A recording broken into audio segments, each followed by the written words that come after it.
Salve, meus queridos, sejam muito bem-vindos ao Podfarma Podcast, seu podcast de saúde, de gestão de empreendimento.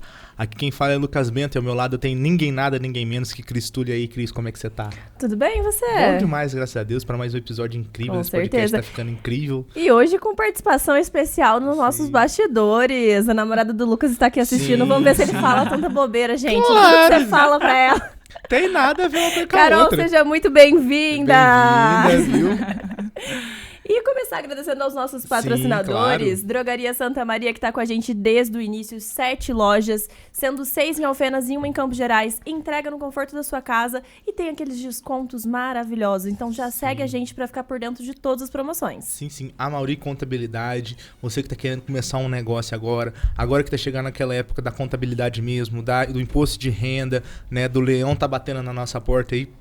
Não se desespere, dá uma ligadinha lá pra eles. Os meninos têm uma equipe muito preparada. E eles te auxiliam em tudo, desde a localização do seu negócio, onde você melhor montar a sua loja, até nas questões de saída de nota, precificação, vendas e etc. Então, dá uma corridinha lá que o pessoal da Mauri Contabilidade tem toda essa disposição para vocês. Não deixar pra última hora, né? Claro, exatamente. Já começa a organizar a situação, porque o leão tá aí, ele tá chegando, e gente. A multa do imposto é mais cara que o imposto. Eu falo isso por propriedade. Se tiver problemas, o Lucas tá aqui. Eu também resolvo o problema de multa, viu? Se a OAB ver isso aí, eu tô caçado com a minha OAB, muito obrigado, mas tem problema não. Não pode fazer propaganda? Claro que desse jeito não, isso aqui é mercantilização aí. Ai, perdão, senhores. Acabamos de ferir 30 dispositivos do Código de Ética e do provimento novo, mas não Ainda tem problema. Ainda bem que você é advogado. Eu vou ter que me defender da própria ordem. Perdão, ordem, fui eu, não sabia. Não, tem problema não, tem problema não. É bom, mas se você tiver problema com o tributário, dá uma passadinha no escritório. Já que tá mesmo. Vamos terminar. Exatamente. Aproveitar e falar do bar de repente, tá? Nossa. Uma delícia. Como sempre, o Lucas comendo. Exatamente. Não tem problema. Uma delícia. Os quitutes lá são uma delícia. Cerveja sempre muito bem gelada. As bebidas geladas. Você tá querendo levar a patroa em algum lugar? Leva lá no bar de repente. Aí, ó, viu? Agora vou ter que levar a Carol lá. Tá Pronto. Prometeu e ela já tá ouvindo ao vivo. Carol já pode cobrar hoje, viu? Eu vou ter que levar lá no bar de repente hoje agora. E o pessoal da G Motors, que também tá com a gente desde o início, carros novos, usados, dividem em até 60 vezes. Então dá uma passadinha lá pra você ver todas as opções, qual que te agrada, que eles vão escolher a melhor opção de pagamento pra você. Sim. E o pessoal da Personalize, você que tá precisando dar um presente pra alguém, tá sem ideia de dar presente, quer dar uma coisa personalizada, quer dar alguma coisa que tenha a sua cara, ou até mesmo se presentear, vai lá na Personalize, ela fica em frente ao Bradesco, aqui em Alfenas, tá? Entrega com agilidade, uma qualidade incrível. Fazem tudo muito bem feito, né, Cris? Eu amo as nossas canequinhas, né? Marca registrada e é com a Personalize desde sempre. O crachá da loja também é todo com a Personalize. Então, a gente juntou, eles fizeram uma ideia, a gente aprovou e fez da equipe inteira. Então, são super rápidos e eficientes. A gente adora. Você que tá querendo fazer as coisas com a cara da sua empresa também, com a logo da sua empresa, canecas, garrafas, tudo eles fazem. Deixar o seu time personalizado. Exato. Isso dá um visual diferenciado e dá credibilidade pra empresa. Isso, pastas, né? Essas questões, tudo eles fazem lá também. Então dá uma corridinha lá que o pessoal da Personalize monta tudo pra vocês. Não esquecemos de ninguém? Acho que não. Acho que não. Se a gente esqueceu, a gente... Vai lembrando durante o programa. A gente fala durante o programa. E hoje, gente, o papo de hoje, eu estou ansiosa, porque acho que tem tanta coisa interessante pra gente falar, a gente vai tirar tanta dúvida. Já falei pra Carol que ela pode ficar com a plaquinha ali da TT pra ir tirando as dúvidas dela também. Nós estamos com uma ginecologista obstetra. Tá difícil. Doutora, minha dicção não é boa. Sabia que eu ia engastegar nessa. Formada na universidade, Presidente Antônio Carlos Juiz de Fora, com especialização em patologia do trato gênito inferior e com pós-graduação na reprodução feminina. Assunto é o que não falta. Doutora, muito obrigada por ter aceito o nosso convite. Seja muito bem-vinda. Muito obrigada, eu que agradeço. Vai ser um prazer esse bate-papo aqui. Que é isso, prazer todo nosso. Doutora, o que te levou para essa área da medicina? O que te levou a fazer medicina e principalmente para essa área da obstetria ali, da ginecologia? Na verdade, assim, a medicina, ela tá na minha vida desde sempre, né? Eu falo que eu tive uma influência indireta, porque eu sou filha de médico. Então, nunca teve em casa aquela pressão. Faz isso, tem que fazer aquilo. Mas eu cresci vendo, né? Então, desde pequena, eu falava, vou ser médica, vou ser médica, vou ser médica. Mas na área da mulher, né, da ginecologia, eu falo que foi meu primeiro não. Eu tinha certeza que eu nunca faria ginecologia obstetrícia. Sério? Aham. Eu falava que eu ia ser dermato ou cardiologista. Pagou língua com Com força. força, com todo respeito aos meus colegas dermatos e cardio, mas nunca faria na vida. Hoje eu digo isso, que eu não faria a área deles, né? Vai pagar a língua de novo. Não, aí Corre esse não. risco, hein, doutor? Mas me A gente já teve encontrei- muito convidado que trocou de área aqui. Mas e na faculdade mesmo, ali no 3º ano de faculdade, não lembro como se fosse hoje, eu assistindo aula, né, da saúde da mulher, eu falei, nossa, que interessante, né? Gostei disso. Como que é isso? Como que isso acontece? Olha como isso funciona em mim. E assim foi, né, despertando o interesse pela área. E aí, no último ano de faculdade, quando a gente tem que decidir, né, ali, o que a gente vai seguir, né, eu falo que eu tive dúvida. Falei, ai, será que é GO mesmo? Ginecologia e obstetrícia? Aí, como meus amigos falavam, não, Rafa, não se engana. Você é uma perereca ambulante, não tem como, não tem como. Porque eu queria uma área clínica cirúrgica. E aí, falei, eu tô na dúvida que se eu quero otorrino. Não, Rafa, não se engana. E realmente, eu não poderia ter feito outra coisa. Amo cuidar de mulher, amo entender desse mundo. E é uma área que eu falo que o ginecologista, ele vê a mulher em todas as fases da vida, né? De pequena até senilidade. A gente acaba tendo esse contato. Então, é muito gostoso. Sim, é apaixonante. Eu estava assistindo um vídeo seu esses dias que você falava da dificuldade que é para a mulher quando ela tem que escolher entre o parto natural e a cesárea. Como você auxilia nessa escolha? Olha, eu sou muito... Na primeira consulta de pré-natal, eu falo que eu planto a sementinha na cabeça delas. Falo, parece ser muito cedo pra gente falar disso, mas você tem que começar a pensar, né? Porque é uma decisão que é sua. A minha, ela só vai ser, como eu digo, entre aspas, imposta a partir do momento que a parte médica, a indicação médica existir, né? Aí eu falo que é imposto porque é uma questão que fui preparada para isso, estudei para isso, então a gente está ali para ditar o que é melhor para aquele binômio que é materno-fetal. Mas a gestante, então, a gente tem que já plantar essa sementinha logo no começo para ela passar aqueles 9 meses pensando, se preparando fisicamente, emocionalmente, né? E ter a decisão dela, não que a avó, a tia, o marido. E se ela quiser um parto normal, tá tudo bem, se ela tem condições, e o feto também. E se ela quiser uma cesárea, tá tudo bem, né? A gente tem que respeitar isso. Eu sempre falo assim, uma mulher, ela põe o silicone no ano, uma prótese, ela faz uma lipo no outro, né? Ela faz uma questão estética, cirúrgica, né? Por que é um crime ela falar, eu quero um parto normal ou eu quero uma cesárea? Entende? Sim. Ela tem que estar, então, assim, certa de que aquela é a decisão dela. E que a nossa profissional só vai prevalecer se, diante daquilo que a gente foi preparado, né, aquele propósito que a gente tem, falar, olha, não, o benefício disso nesse momento não existe. É um risco maior do que a gente tomar essa outra escolha. Sim.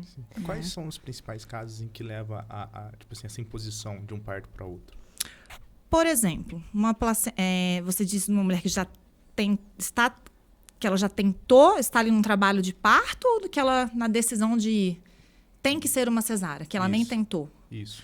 Seria essa Por segunda exemplo, uma placenta prévia. A gente não indica. Por quê? O que é a placenta prévia? Ela está baixa, né? Vamos dizer assim, para ficar mais fácil para vocês entenderem. Ela tem a oclusão, pode ter oclusão parcial, total, do colo do útero. Então, por onde o bebê vai passar, do canal, né? Então, não tem como ter, como se eu tivesse uma obstrução ali e de risco de sangramento, enfim. Então, já é uma indicação. A apresentação pélvica, o bebê está sentadinho. Ah, mas eu vi que fulana de tal teve um parto com o bebê sentado. Gente, na minha residência eu fiz parto de apresentação pélvica. Mas é diferente chegar nascendo, você não ter opção, né? E ver que o risco naquele momento de você converter para uma cirurgia é maior do que fazer aquele parto que a apresentação já está lá embaixo, no canal de parto. Ah, isso é uma coisa eletiva. Eu sei que está sentadinho. Eu vou arriscar um parto normal? Eu, Rafaela, profissional, não faço. Eu deixo isso muito claro para minha paciente. Talvez ela encontre outro colega que queira fazer.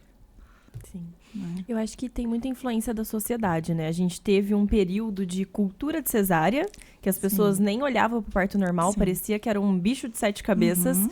E agora vindo a cultura do parto normal de novo, né? Sim. Voltou.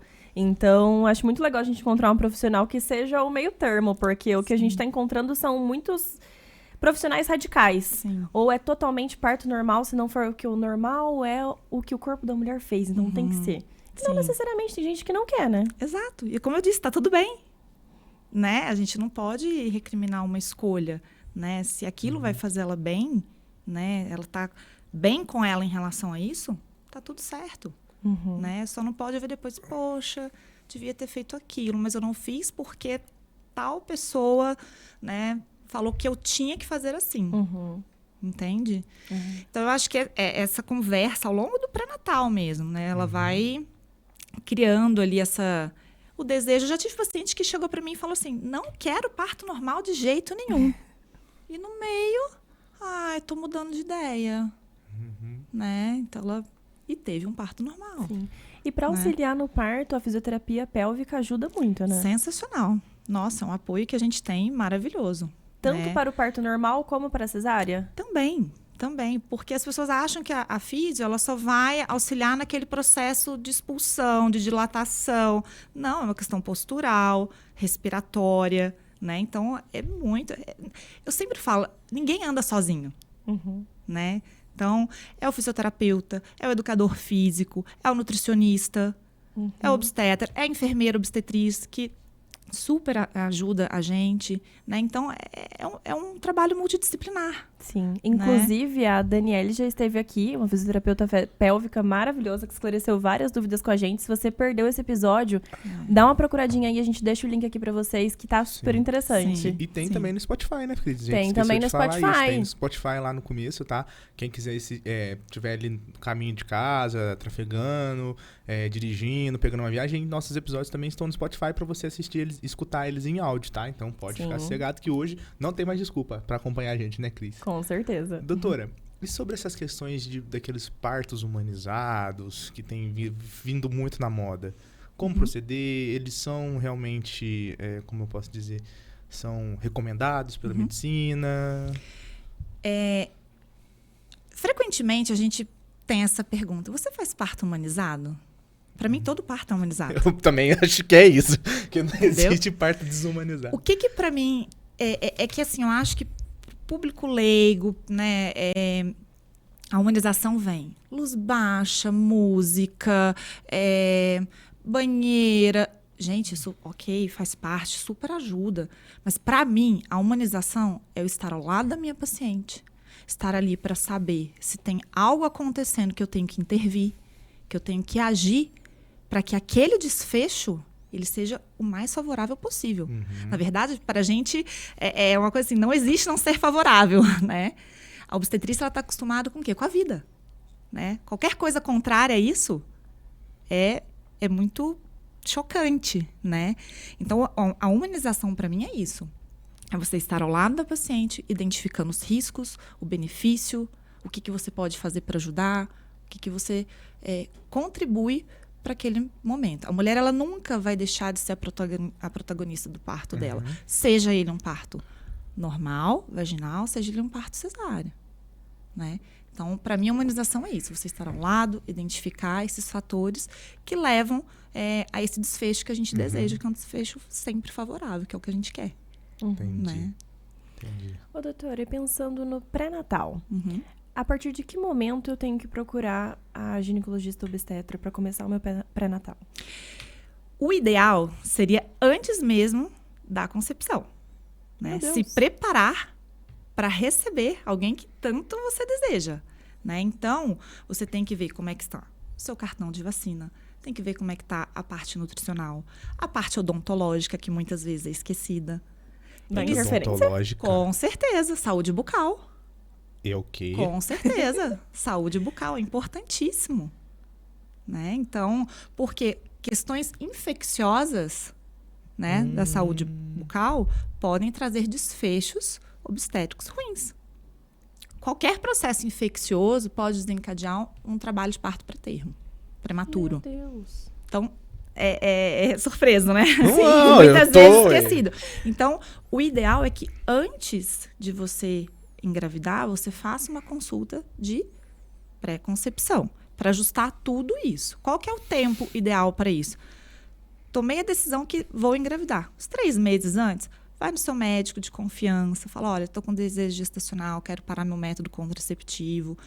Vim aqui para me preparar para esse momento. Então, fazer todo esse preparo, né? Como eu disse, nutricional, saúde bucal, vacinas, começar a tomar as vitaminas que são pertinentes. E aí, ter o início, né? Já mais certo. Porque fazendo tudo certo, não existe isenção de risco. Né? Então, é como eu disse, você está se preparando para receber alguém que você muito quer. Então, esse ambiente, esse terreno tem que estar muito favorável. Porque fazendo tudo isso não tem isenção de risco. Né? Imagine não fazendo. Sim. Isso seria numa gravidez planejada. Uma gravidez planejada. Uma gravidez não planejada. Qual é o momento? Assim que se descobre. E aí a gente corre contra o tempo, a depender do momento que foi diagnosticado. Né? Existem exames no pré-natal que uma determinada idade gestacional se faz. Perdeu aquela idade gestacional, se perdeu o tempo. Entendeu?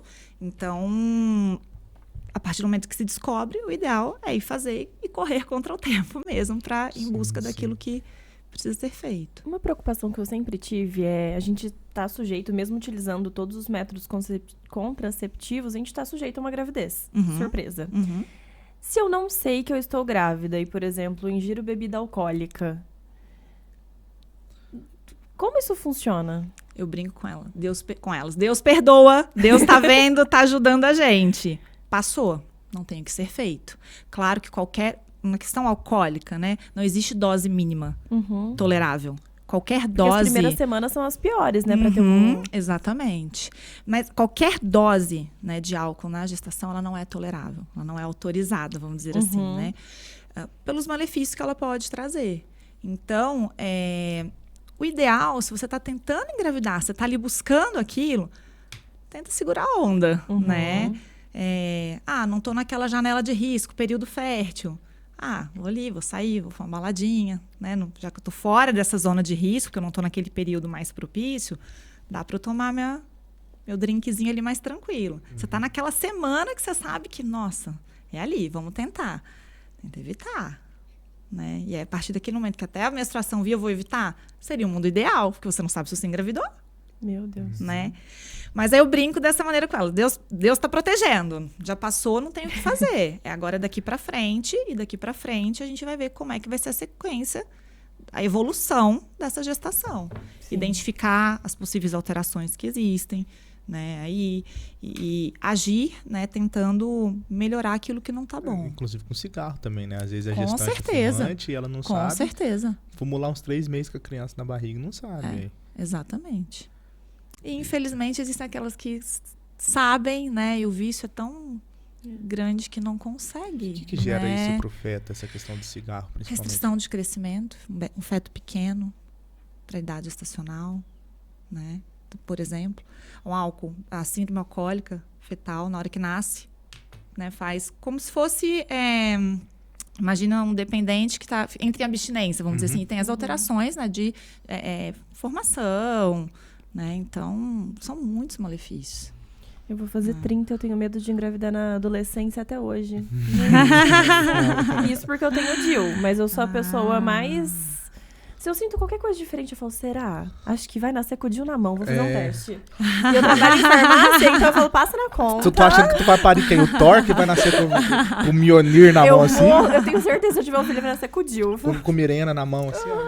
Olha, o risco, ele existe, sempre que se namora. Você pode estar com o melhor método contraceptivo do mundo, né? O risco tá a partir do momento que teve uma relação sexual.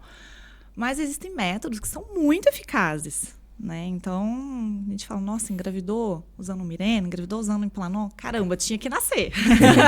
Você venceu barreiras, entendeu? Foi, ó... Você tá parindo um campeão, velho. Ali o cara, ele é o próximo campeão olímpico. Porque se o bicho passa por um Mirena, por um anticoncepcional, por não sei o quê, uma injeção, uma pílula de seguinte, ele, velho, você já nasceu vencedor já. Olha, os métodos contraceptivos, existem aqueles que a gente chama de LARCs, né? Que são os métodos reversíveis de longa duração. São aqueles métodos que... Longa duração por quê? Porque eles duram ali pelo menos 3 anos. Não que a mulher só pode tirar ele após 3 anos de ter colocado, mas eles têm durabilidade mínima de 3 anos. E reversíveis porque a partir do momento que você tira, a tua fertilidade volta. Eles são considerados os métodos mais eficazes. Por quê? Porque eles têm a ação deles independente de você estar tomando a medicação, né, de você estar aplicando. Ele está lá. Se você está com um Implanon no teu braço, você pode estar bebendo, você pode estar namorando, né, sem outro método de barreira, ele está funcionando. Pô, engravidei com ele. Caramba, deixa eu nascer, porque é que a gente falou, né? Ele é vencedor mesmo. Vencedor mesmo.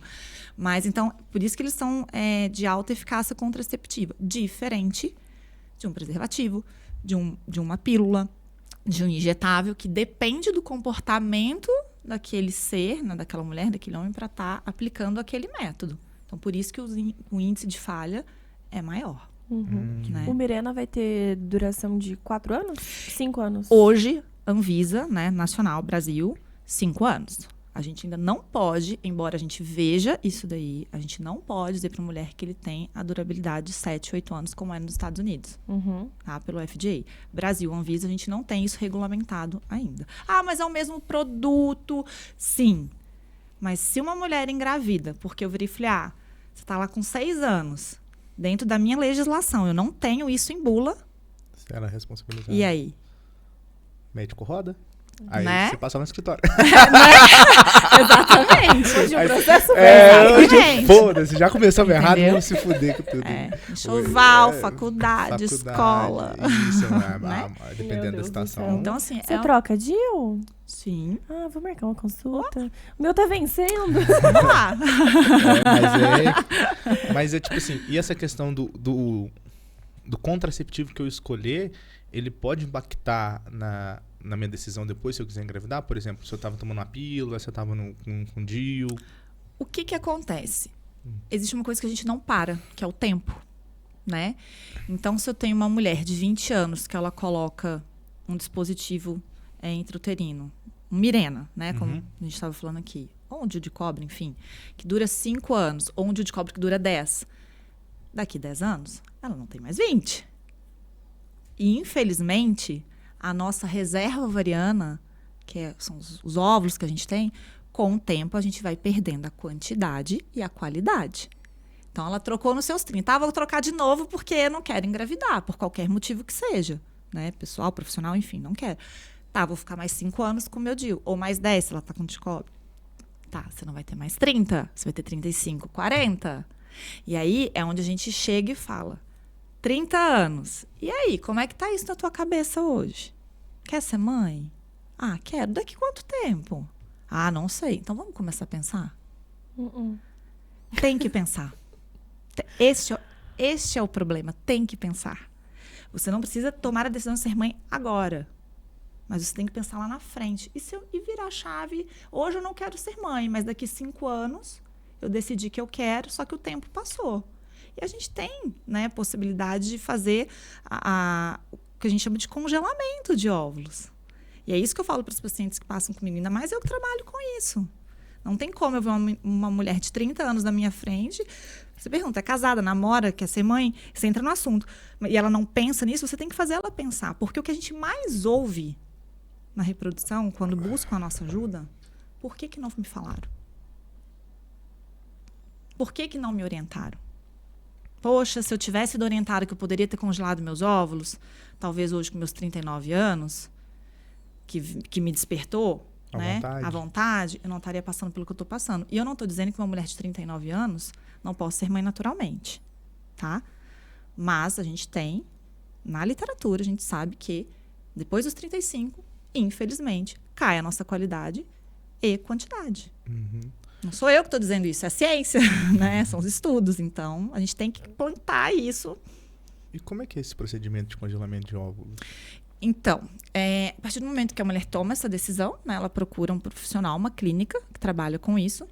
A gente estima essa reserva ovariana para saber como que, o que a gente vai utilizar, né, de medicação. Exame de imagem? Para avaliar a reserva ovariana. É.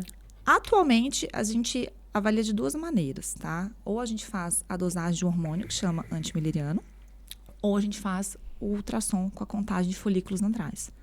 Pra gente, prediz a mesma coisa. Eles são bem parecidos. Só que custos diferentes. Então, eu não quero trazer um custo maior para minha paciente. Então, eu peço um ultrassom com a contagem de folículos naturais. E pra gente que trabalha com isso, a depender do seu tempo, da disponibilidade de você mesmo já pode fazer. Entendeu? E aí, você tendo isso avaliado, você vê o que você vai usar de medicação. E aí, no próximo ciclo dessa mulher, a gente geralmente inicia no comecinho da menstruação. Mas já tive situações em que eu não tinha esse tempo. Por exemplo, já fiz congelamento de óvulos de uma pessoa, de uma mulher, que ela tinha que correr contra o tempo, porque ela estava tratando um câncer de mama, ia começar o tratamento para câncer de mama, e ela queria preservar a reserva ovariana dela, porque é deletério um tratamento, né? Uhum. E aí a gente já começa ali, né? E uma vez que você iniciou, é feita essa coleta desses óvulos, eles ficam lá congelados por tempo indeterminado e você usa no tempo que você diz ser oportuno para você. Né? Eu congelei com 30 anos e vou usar com 37. Posso? Posso. Mas por que você vai usar com 37? Porque eu não quero usar meus óvulos de 37 anos. Eu quero ter uma segurança maior de usar um de 30, talvez para menores riscos de alterações genéticas, né? Então, eu quero usar aquele. Então, tá. Vamos usar. Tô com meus 43 anos. Não quero usar, se ainda tiver, né? Aquele óvulo que tá ali com 43 anos. Pego aquele que tá lá com 30, 35, que foi congelado. Não existe um tempo máximo. A nossa reserva de óvulos vai diminuindo a cada mês naturalmente, mas existem fatores que podem alterar essa quantidade que é perdida mensalmente? Sim. Por exemplo, doenças autoimunes. Tireoidite de Hashimoto, diabetes. Doenças que são autoimunes, né? Então, você já sabe que aquela pessoa tem uma doença autoimune. Então, ela pode ter uma redução dessa reserva ovariana por ela ser uma mulher que tenha uma doença autoimune. Não é uma via de regra, mas quando tem, a gente já dá aquela acendida na situação. Mas como eu disse, não é uma via de regra. Eu tenho paciente que tem diabetes, enfim, tireoidite, e ok. Né? E pra pessoa que toma o anticoncepcional regularmente ali, quanto tempo que ela tem que parar para ela começar no processo de concepção de novo ali, entrar nesse processo de concepção? Você diz para o corpo entender que ela parou e a fertilidade voltar? Ou para a questão de se preparar dentro daquilo que a gente falou? Mais para essa questão do corpo mesmo, entender, sabe? Parei hoje, amanhã eu tô correndo risco. Você tá de sacanagem. Não tão rápido assim, tá? Porque o que acontece? Se eu estou tomando um anticoncepcional, vamos falar da questão pílula, injeção, questões que fazem bloqueio hormonal, tá? No eixo. Eu venho de umas semanas que eu já estou tomando. Então, teoricamente, o meu eixo está bloqueado. Então, se eu parar hoje, não é esperado que amanhã vai ter um pico ovulatório, porque eu estava bloqueada. Por isso que as pílulas têm o quê? Um intervalo. Mas atrasa a volta dessa pílula. Naqueles 7 dias. Eu voltei a tomar no 10º. Já é tempo de ter tido um escape ali para ter um folículo sendo dominante. Agora, um método, um DIU. O DIU, ele não bloqueia a ovulação. Eu tirei o DIU hoje. Eu posso ter um folículo dominante. Um óvulo ali que vai ser liberado. Se eu namoro nesses dias e eu já não estou mais com esse DIU, eu corro risco. Com o DIU você continua ovulando? Normalmente, sim. O DIU hormonal, ele pode fazer até 20%, tá, das usuárias, mas não mensal, tá? Em algum momento, fazer um escape ovulatório. De bloqueio, né? Mas, normalmente, ela ovula normalmente. O efeito contraceptivo dele é pela ação local dele. De barreira que ele faz pelo aumento do muco cervical, diminuição da motilidade das trompas, para não deixar ter um encontro, né? Do espermatozoide com o óvulo. Então a mulher continua tendo o ciclo hormonal normal? Exatamente. Isso explica muita coisa. Exatamente. Porque Explica você tá surtando muita ainda? coisa. Não, é porque, tipo, eu tenho DIU há 4 anos e tá quase batendo 5. Uhum. Tem que trocar agora no meio do ano. E com o primeiro ano é bem chatinho, porque o corpo demora a entender, então a pele ficou oleosa, cabelo oleoso, tive muito escape. Primeiro ano não é legal, assim, uns 8 meses. Depois minha menstruação parou. Portanto, eu não sei em que período eu tô do meu ciclo. Exatamente. Eu sei que tem dia que eu quero matar uma pessoa sem motivo nenhum, eu falo, devo estar de TPM. Aí tem dia que eu sinto uma cólica fora do lugar, falo, talvez estou ovulando, mas eu não marco, então eu não tenho noção. Isso que eu ia te falar. Porque Em que lugar que eu tô? Porque se você vê que ela é uma dor, por exemplo, nossa, eu senti uma dor do lado direito, do lado esquerdo, e você vê que ela é cíclica. Tive hoje, daqui 30 dias, 25 dias, nossa, eu tive de novo. Né? Então, ela é cíclica. Você vê que você tá pegando aquele teu período mesmo, né? Você consegue identificar. Mas o que acaba dificultando para as mulheres é porque ela perde o quê? O padrão menstrual. Sim. Né? Então, que acaba sendo onde a gente se direciona, né? Poxa, eu menstruei hoje, se eu for uma mulher que menstrua regularmente, daqui 15 dias eu tô ali no meu período ovulatório, dali 15 dias do período ovulatório eu vou estar menstruando novamente. Então, você vê as fases que você tá. Quando você usa um método como um DIU medicado, tipo Mirena, Cailina, você perde esse padrão menstrual. Então, você acaba podendo se perder na fase que você tá do ciclo. Eu fiquei numa fase até sem a TPM, mas, nossa, finalzinho do ano passado, voltou a oscilar assim, que eu falei, Jesus, o que está acontecendo? Eu falei, espero que seja hormônio. E tem que ver também como é que é o estilo de vida dessa mulher, né? Atividade física, alimentação. Maravilhoso. Né? Tudo isso influencia. Né? Então, é que nem falar, pílula engorda. Engordou quanto? 6 quilos. Para, seja honesta com você. Não é comigo. O que você está fazendo para ser diferente? Né? Então, é fácil a gente delegar a culpa, né? Achar um culpado e a gente não assumir o que a gente está fazendo ou não está fazendo. Né? Ô, doutora, e para os métodos que são injetáveis? Eu tenho a injeção que é para 1 mês e a injeção que é para 3 meses. É melhor adiantar ou atrasar, caso você não possa tomar na data? Normalmente, a gente fala que 3 dias, tá? Uma média de 3 dias. Caiu no domingo, não consigo achar ninguém na cidade para poder aplicar. Você pode aplicar no dia seguinte. Uma média de 3 dias, a gente fala que está em intervalo de segurança. Certo. Mais que isso, usa um método de barreira junto, né? É melhor. Mas pode ser 3 dias antes da data? Pode ser, não tem problema. Não tem problema. Não vai interferir na eficácia. Mais do que 3 dias antes da data, é perigoso? Seria um excesso de hormônio? Pra que você vai aplicar 3 dias? Se ela já está ali próximo, né, da aplicação, a gente imagina que essa dose já está chegando ao basal ali, que não vai ter a medicação em depósito, né? Então, assim, vou viajar, não tem como fazer de jeito nenhum. Vou antecipar a aplicação. Não vai fazer mal, mas não tem porquê. Só se for uma exceção, entendeu? Certo. Sim. Doutora, e para as mulheres que têm aquela prática ativa de fisiculturismo, que muitas vezes elas injetam até mesmo testosterona, né, exógena, elas têm esse risco de gravidez? Como é que é essa questão? A testosterona, níveis suprafisiológicos, né, pensando nessa situação que você está falando, ela acaba fazendo o bloqueio hormonal. Né? Então, ela acaba sendo um método contraceptivo, vamos dizer assim. Né? Então, só que a gente não tem isso validado como método contraceptivo. E tem a questão dos efeitos que traz para essa mulher. Eu quero ficar com a coxa, né, torneada, quero ter um bom rendimento na minha atividade. Mas à custa de quê? O que eu estou perdendo com isso? Questões cardiovasculares, né?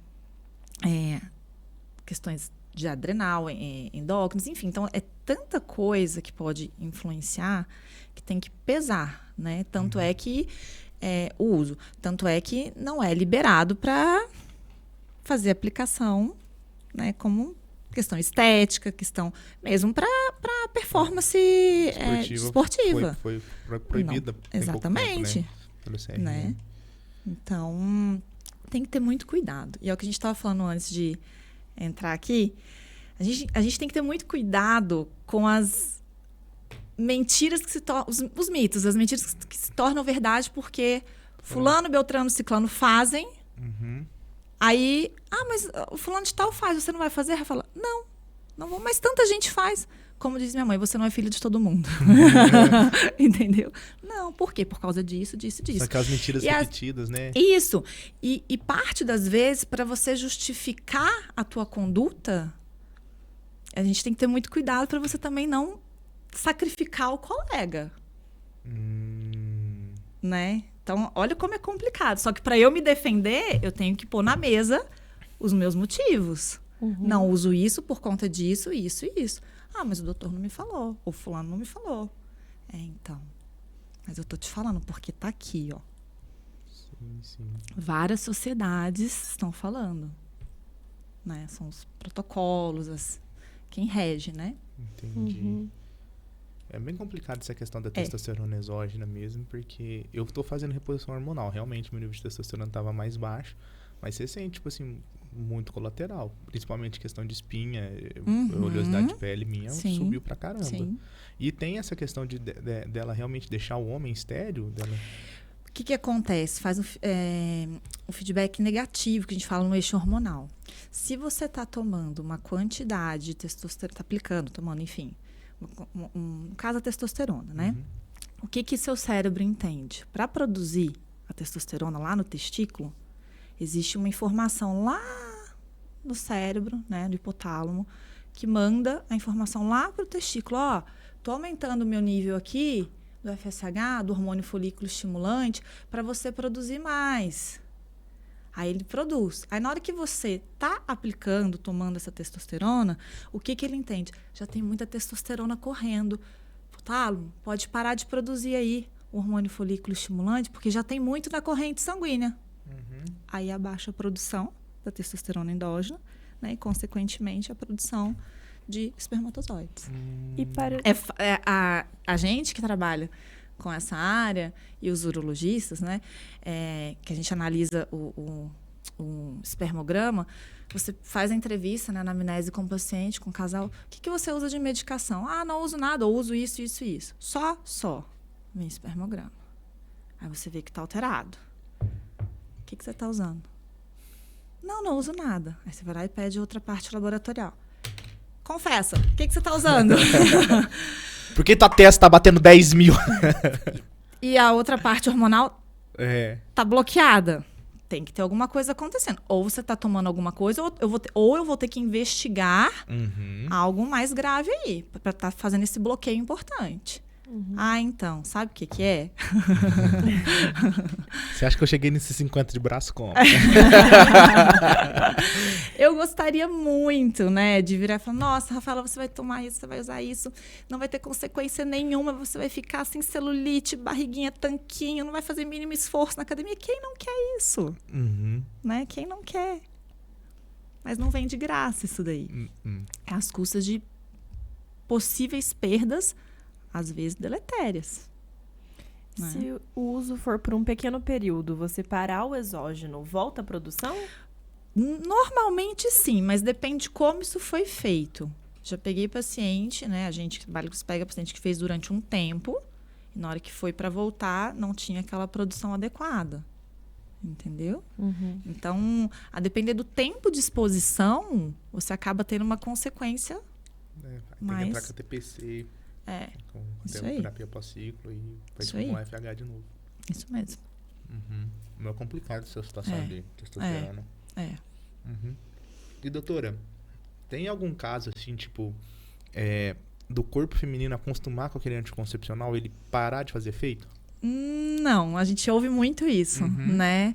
Minha pílula tá fraca. Ou vou parar 3 meses que eu quero limpar meu corpo. Gente, a pílula, ela tem uma dose diária. Você parou de usar, acabou. Talvez os efeitos secundários, porque além do efeito contraceptivo, por exemplo, uma pílula combinada que tem estrogênio e progesterona, ela vai te ajudar na pele, né, na oleosidade, na acne, a depender de como for aquele paciente. E aí, na hora que você para de usar ela, você tem o desbloqueio hormonal, o teu organismo volta a produzir aquele hormônio basal dele, então você pode ter, principalmente nos primeiros 3 meses, um pouquinho de oleosidade, de acne, porque você teve aquele efeito rebote, da volta, né, da tua produção normal, né? Mas dizer que você não tem o efeito contraceptivo porque ele se acostumou, não. Se você usou corretamente, não teve atrasos, esquecimentos, né? Tá tudo certo, ela tá funcionando. O que às vezes acontece, a depender do tipo de pílula que você usa, aquele hormônio que tem ali pode trazer sangramentos de escape no momento que não é esperado, principalmente quando faz uso contínuo da pílula. Não tem problema nenhum a mulher não menstruar se ela não quiser. Hoje nós temos esse poder, né? Não quero menstruar e tá tudo bem, né? Não estou menstruando há tanto tempo. Por que você não está menstruando? Porque eu uso uma pílula contínua, porque eu uso um dispositivo que tem um hormônio ali que reduz esse fluxo a ponto de eu nem menstruar. Diferente de não estou fazendo nada, já descartei uma gravidez e não estou menstruando há 5 meses. Por quê? Entende? É diferente. E a gente também tem o tempo para dizer que tem que se preocupar. Por que você está tanto tempo sem menstruar? Mas dentro disso que você perguntou, não existe, tá fraca para mim. Talvez aquela quantidade que tem de hormônio ali não está sendo suficiente para manter aquela mulher sem menstruar naquele período que ela não deveria estar menstruando, que seria a pausa dela. Entende? Ou porque ela está fazendo uso contínuo, ou porque aquela dosagem de estrogênio que está ali está pequena para aquela mulher. Mas o efeito contraceptivo, se ela está usando regularmente, ele é mantido. E eu tenho um risco dessa questão, tipo, de usar esses contraceptivos de uso contínuo, assim, para evitar menstruação? Tem algum problema? Não? A mulher pode usar normalmente? Não tem problema nenhum. Não tem problema a mulher não menstruar, desde que a gente sabe por que ela não está menstruando. O famoso emendar a cartela, então? Nenhum problema. Ai, nossa, justamente no feriado que eu ia pra praia, que eu ia para um sítio com a minha turma, poxa, eu vou estar menstruada, porque eu vou dar intervalo da cartela. Aí, emenda, né? Eu posso fazer isso, né? É diferente, como eu falei, de ela não está usando nada, já se descartou uma gravidez e ela está sem menstruar. Qual tempo normalmente a gente fala para a mulher? 3 meses. 3 meses. Mais que isso, a gente, descartada uma gravidez, a gente tem que começar a investigar as causas. Por que está sem menstruar? Né? Ô, doutora, quando você faz o uso de anticoncepcional via oral e tem o ciclo normal, mas tem escape, pode ser que esse anticoncepcional não está tendo o efeito desejado? Não necessariamente. É o que eu falei. Se você usa ele regularmente, não esqueço, não atraso, não usei nenhum medicamento que possa interagir na eficácia dele, o efeito contraceptivo está mantido para aquele que está dado em bula, né? Mas isso não me isenta do risco de fazer um sangramento inesperado. Seja porque o tipo de hormônio que tem naquele contraceptivo, basicamente falando na pílula, ele é muito heterotrófico, a gente fala, ele afina demais a camadinha do útero e acaba tendo aquele sangramentinho. Seja porque a dose que tá baixa para manter a estabilidade da camada de dentro do útero, que é o endométrio. Aí, se a gente sobe um pouquinho, para de ter aquele sangramento intermenstrual, intercíclico, que a gente fala. Aí você sobe um pouquinho, pronto, acabou aquele escape. Ou, às vezes, acontece da mulher ter que trocar realmente o método contraceptivo dela, porque ela tá tendo aquele sangramento que tá sendo chato para ela. A gente faz 2 perguntas. Tá te incomodando ou tá te preocupando? Ah, não, tá me preocupando. Eu quero saber se ele tá funcionando. Você usou certinho? Não está tendo atraso, esquecimento, a gente até é repetitivo, né? Atraso, esquecimento, tomou corretamente. Não, fiz tudo certo. Fique em paz. Tá me incomodando. Poxa, não paro de usar absorvente protetor diário, né? Então, aí a gente tem que ver um outro método.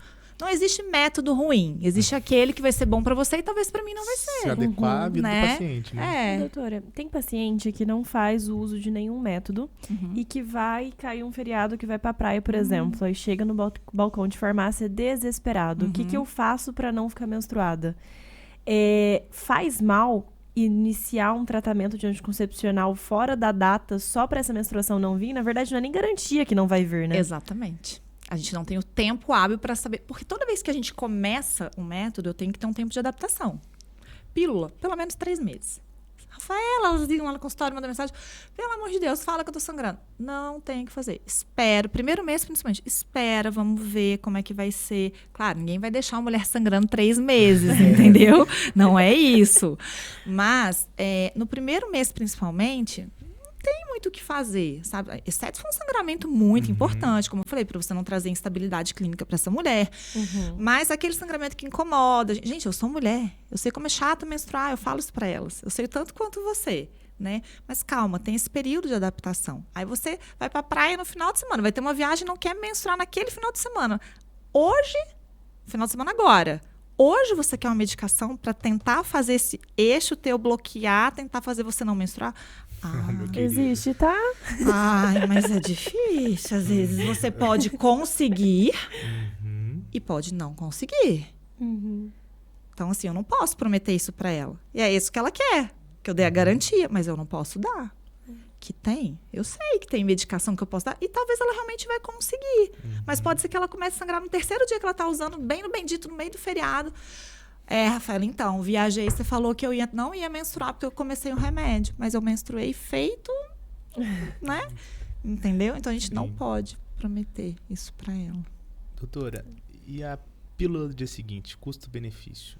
Quanto que eu tenho que tomar? Eu não vou tomar. Eu ia te zoar um tempo já, que ele tá assim, se eu tiver escape... Não, eu não tô assim se eu tiver escape, porque eu não vou ter isso, né? Assim, graças a Deus eu não vou ter essas questões, esses problemas. Se você tá fazendo uso frequente dela, se essa mulher tá usando de forma rotineira, tá tudo errado. Se ela não quer engravidar, vamos fazer uma consulta de contracepção, ver um método que se encaixa no seu perfil, né, que vai ter uma alta eficácia contraceptiva dentro do seu perfil, dentro daquilo que você precisa. Porque, eu quero uma alta eficácia contraceptiva, mas eu não quero pôr um dia, eu não quero pôr Implanon. Então, desculpa, não tenho. Então, vão ter esses aqui que não tem uma baixa eficácia contraceptiva, mas a gente tem coisa superior, né? Então, assim, teve uma relação desprotegida, nossa, não quero engravidar, enfim... Tá, vai lá e toma o quanto antes o método de emergência. Faz o quanto antes o método de emergência. Nossa, esse mês eu usei 2 vezes. 3 vezes. Tô vivendo... A base de método de emergência. Não dá. Já deixou de ser emergência. Entendeu? Não dá, né? Então, tá na hora de você procurar, né, informação, ser orientada.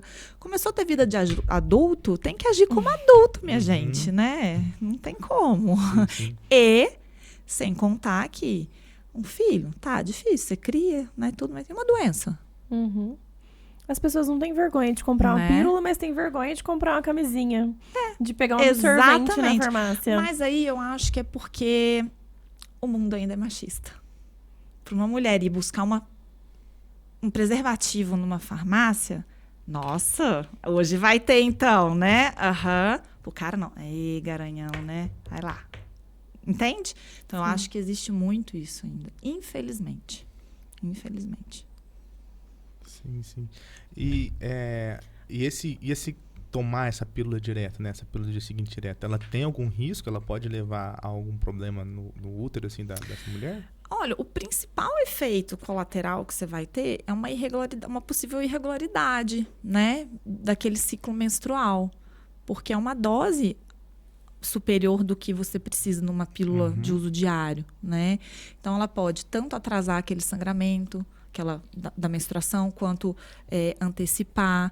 E, a depender da quantidade que você usa, trazer efeitos como gastrointestinais, náusea, vômito, né? Se eu fizer uma dose muito alta, mas teria que ser bem alta, de um determinado tipo, do tipo de progestagênio que vem nessas pílulas de emergência, né, ela vai tá usando uma medicação efeito super fisiológico. Então, por isso que a gente fala, não tá certo. Você tá usando isso recorrente, procura um método, faz uma consulta, não é com a prima, com a tia. Não, gente, cada um na sua área. É como eu querer consertar meu carro, eu não sou mecânica, eu tenho que ir atrás de um profissional que estudou para aquilo, fez aquilo, foi treinado para isso. Né? Mas deu certo com a minha prima, eu vou tentar. Você não sabe as particularidades que você tem. Se são as mesmas da sua prima, né? Então, acho isso muito legal. Deu certo com fulano, eu vou tentar também. Isso é muito comum. Sim. As pessoas... tudo são escolhas. As pessoas andam com um telefone de R$5.000 na bolsa e elas não querem ter o gasto com a saúde delas. E tem Quer pagar uma anticoncepcional consulta. de Entendeu? R$7,99. Isso. Tem que anticoncepcional que você consegue no posto. Sim. Sim, tem anticoncepcional que Entendeu? você consegue de graça. DIU você consegue na unidade básica de saúde. Entende? Camisinha você consegue na unidade básica de saúde. Então, isso não é desculpa pra gente hoje. Né? A desinformação, infelizmente, ela existe. Uhum. Seja pela dificuldade ao acesso de determinada pessoa a esse profissional, seja pela própria questão educacional, das pessoas não terem sido orientadas mesmo para isso, que ela tem aquele profissional lá no posto de saúde que ela pode ir, e as pessoas, mas é o médico do postinho. Gente, ele é médico como qualquer outro. Ele estudou como Ele qualquer estudou outro. como qualquer outro. Ele está ali para ajudar. Sim. Né? Então, dizer que não tem... Tem excelentes profissionais tanto no público como no particular. Exato. E como não tem bons no público e no particular. Exatamente. Às vezes não é bom pra você, mas Exatamente. não deixa de ser um bom profissional. Exatamente. Então, eu acho que também falta um pouco, assim, a gente tem essa questão da deficiência de informação, mas eu acho que falta um pouco também de correr atrás, Sim. sabe? Ô, doutora, no caso da pílula do dia seguinte, quanto antes você tomar, no caso esporádico, maior vai ser o efeito. Mas quantas horas após o ato ainda vai ter um pouco de efeito? Quanto mais tempo passar do ato sexual, maior vai ser o risco de falha. 72 horas, se você for olhar na bula, 72 horas, mas assim, Passou já disso. a eficácia com 72 horas, com 70 horas, é diferente de uma com 1 hora que você tomou, Uhum. de 24 horas, entende? Então, quanto mais tempo se passa, menor a chance dela Uhum. ter o efeito dela. Sim, sim. E não quer dizer, porque você tomou, que ela vai ter o efeito dela. Lembre que existem os guerreiros, somos guerreiros. Passamos. Os vencedores. Os aqui. vencedores. Porque pode acontecer de tudo. É. E, doutora, uma questão que a gente escuta muito é que o uso do anticoncepcional ele abaixa a libido da mulher. Mito, verdade? Quais são os impactos Olha, disso na libido? Não tem um dia que eu não atenda paciente me queixando de libido. Não tem um dia. Eu sempre falo, as pessoas querem fórmula mágica. Né? Porque elas querem estar sempre pronta, né? Nessa questão específica, quero estar lá sempre animadinha, mas o que a gente tem? Respondendo primeiro que você me perguntou. Pode interferir? Até pode. Por quê? Porque faz bloqueio hormonal, aumenta uma enzima transportadora de hormônio sexual, que é SHBG, isso diminui a testosterona livre, circulante. Então, assim, como é que eu vou dizer? Questões de hormonais acaba tendo um fim que justifica. Mas, imagina que o método mais prescrito no mundo é a pílula. Sim. Certo? Então, as pessoas, elas querem estar sempre prontas. Imagine o mundo sendo o método mais prescrito, se ela realmente trouxesse essa queda, se fosse somente ela o problema, isso que eu quero dizer, restringir somente a ela, nossa, o mundo estava perdido, né? Então, as pessoas esquecem do quê? Do dia a dia. Do descanso, de uma boa alimentação, da atividade física, do relacionamento em si. Né? Eu sempre falo para elas, lembra lá como que era no começo do relacionamento? Você estava numa segunda-feira conversando com a amiga que roupa que você ia usar no sábado. Ai, será que vai ficar bom? Ai, eu comprei um brinco novo. Ai, vou usar aquele perfume que ele é cheiroso. Aquela roupa vai ficar assim. Tá lá, um relacionamento a longo prazo. Ai, quer, não quer, ótimo. Ai, ele quer ir pro futebol, maravilha, delícia. Faço até os petiscos para ele levar e voltar mais tarde. Entende? Então, as pessoas esquecem de cultivar o dia a dia. E eu não falo isso como se fosse fácil, gente. Né? A resposta sexual da mulher, ela é diferente do homem. O homem, ele está sempre preparado. A mulher, não. A gente, com o tempo, a resposta sexual da mulher, ela deixa de ser aquela resposta sexual espontânea e passa a ser a resposta sexual responsiva. E a gente não responde nos primeiros 2 minutos. Fala, ai, que preguiça, vai começar. Aí começa. Aí você vai entrando no clima. Aí pronto, entra.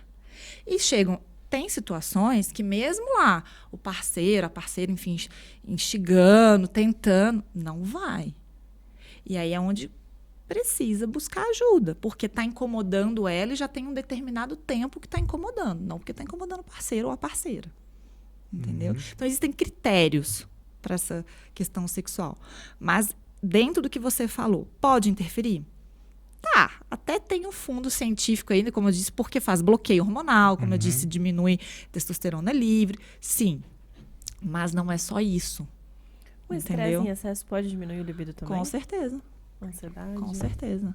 Todas nós deveríamos usar madames. Aí acho que estava resolvido. Brincadeira, mas com certeza. Você imagina, uma mulher que fala pra mim, ai, nossa, fala preguiça, né, de namorar, vem o marido procura. Aí se você pergunta, como é que é teu dia? Ah, eu saio de casa 7 horas da manhã, deixo o menino na escola, vou pro trabalho, volto correndo, faço almoço, busco o menino, dou almoço, volto pro trabalho, ou tô em casa fazendo, porque dona de casa trabalha muito mais, às vezes, do que quem tá na rua, viu? Trabalha pra caramba, e tá fazendo lá os deveres dela de casa, aí chega o marido, trabalha, vai fazer janta, vai preparar a roupa do dia seguinte, o dever de escola com o menino. Que horas que você vai parar? Ai, fala a hora que eu vou parar, umas 10h30. O que você vai fazer depois? Dormir, óbvio. Vou tomar meu banho e vou dormir. Ah, até eu depois de um dia desse. Não tem como, né? Filho pequeno, né? Tira a liberdade do casal. Então tem que saber, claro que tem uma fase que não vai ter jeito. Aquele pitico é totalmente dependente, né? Do casal e no começo da mãe.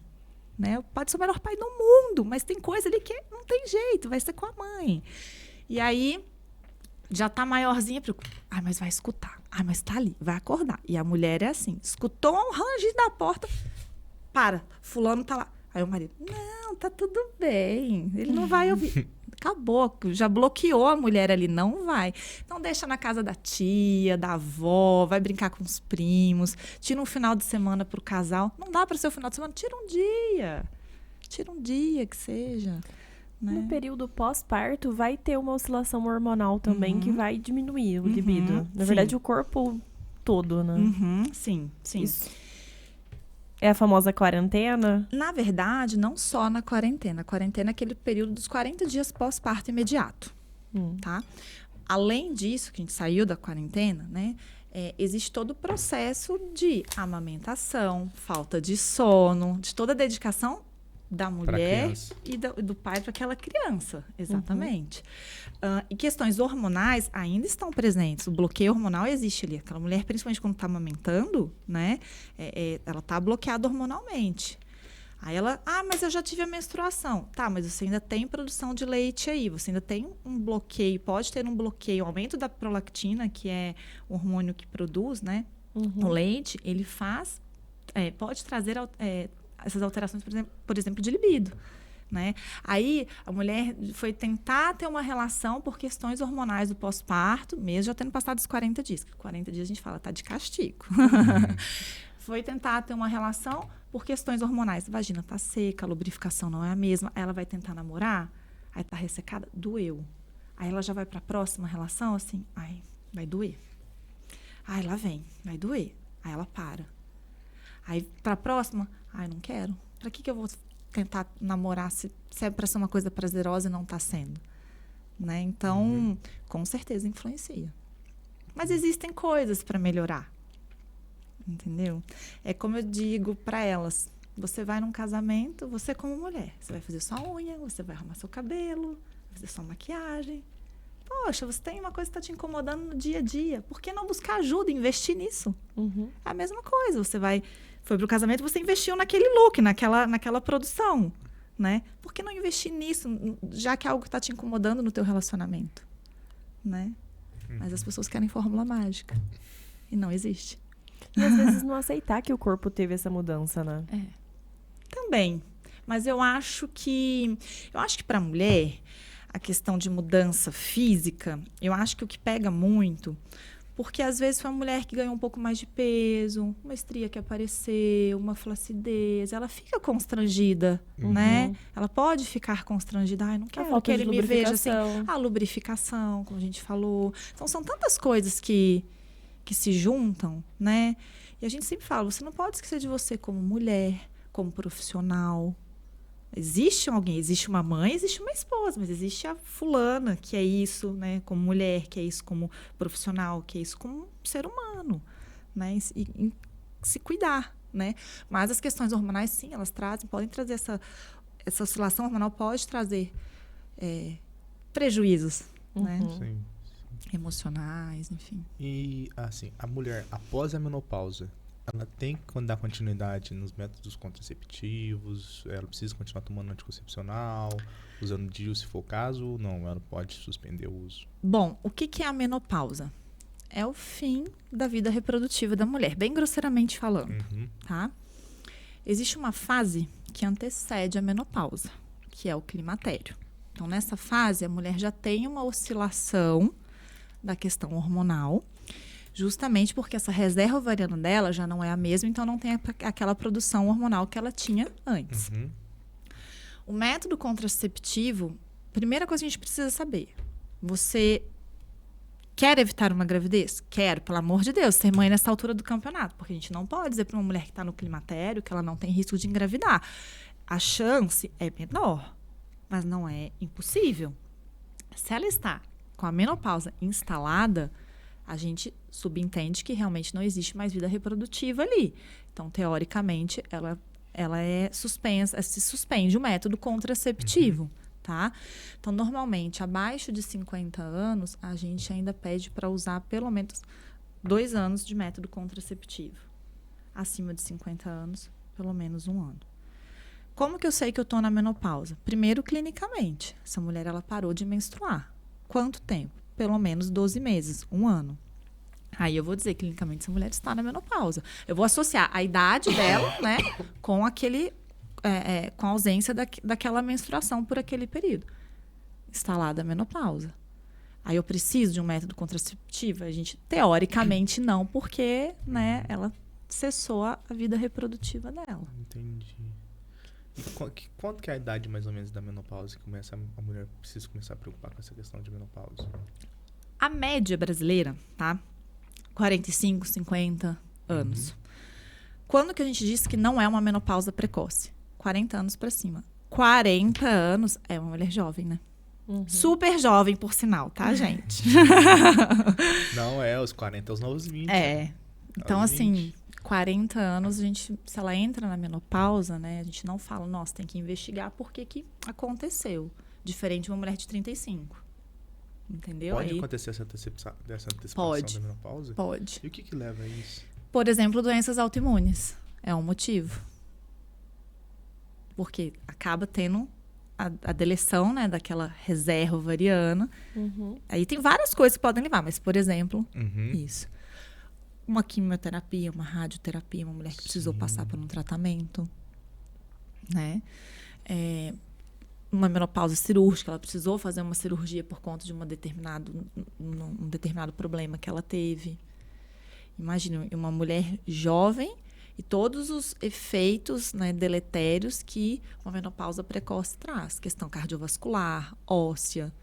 Então, não é só menstruar, né? Não é só ciclar. Exatamente. Não é só estar fértil. Existem coisas que são preocupantes, né?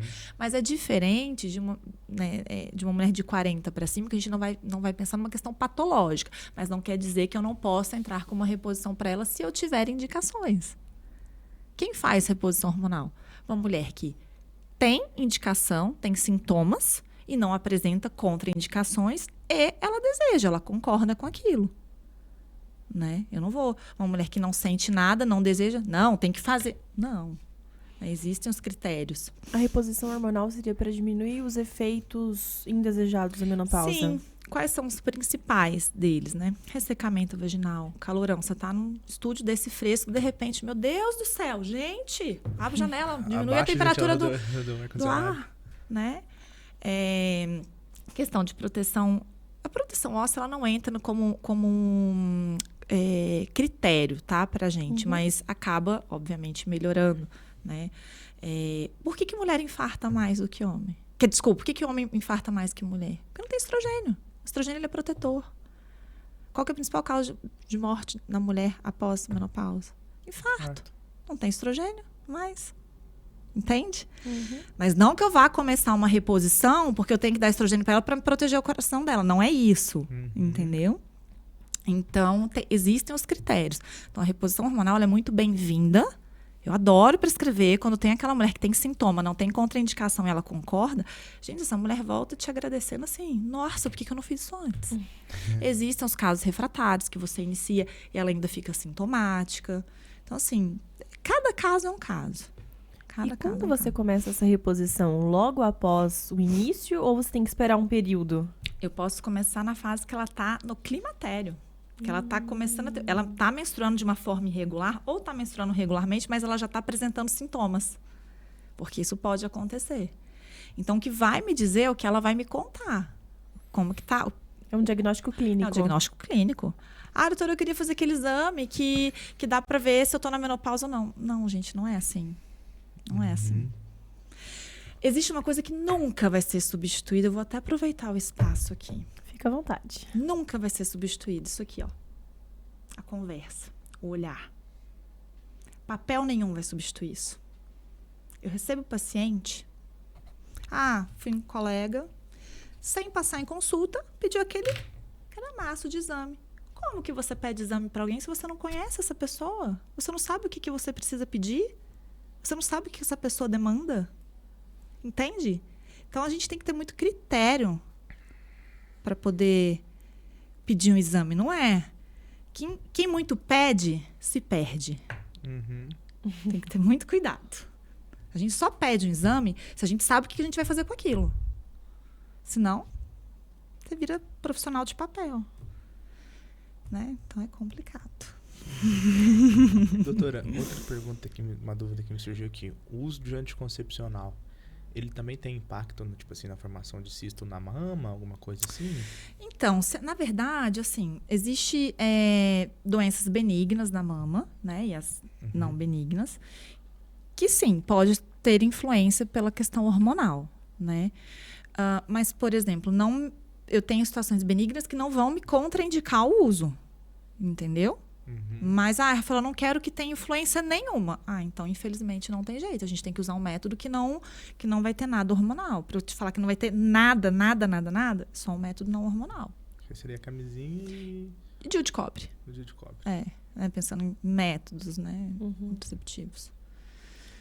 O DIU de cobre, ele pode aumentar o fluxo e a cólica?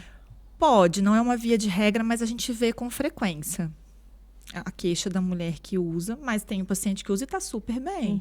Mas a maioria, assim, acaba queixando pra gente. Um dos maiores benefícios dele é realmente não ter o hormônio, né? É um efeito local, a mulher vai estar isenta de medicação, né? Porque ela não quer, porque ela não pode. Tem mulher que não pode nem o uso do DIU medicado, por mais que a ação seja local, uma ínfima quantidade passa na corrente sanguínea, mas aquela mulher específica não pode usar. Por exemplo, câncer de mama é uma contraindicação absoluta para qualquer método hormonal. Então, eu tenho que usar um DIU de cobre, entendeu?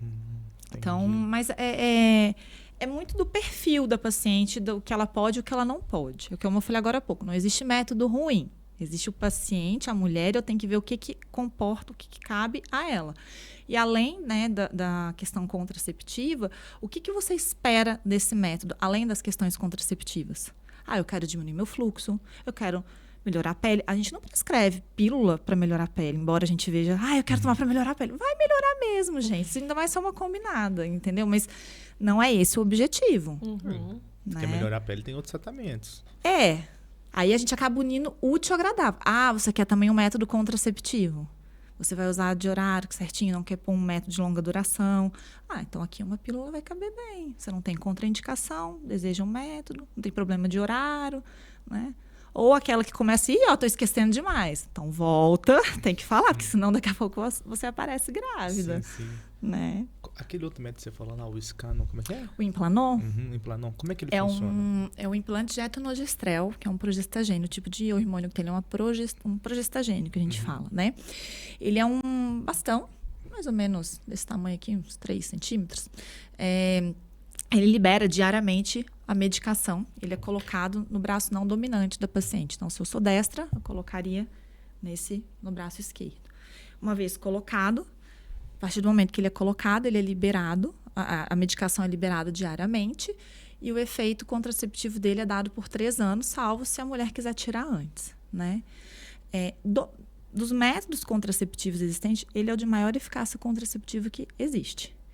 É um método que eu acho muito cômodo pela questão de não ter manutenção, vamos dizer assim. Colocou, acabou, posso voltar para a questão dele daqui 3 anos. Um DIU, você já vai precisar fazer uma certa manutenção.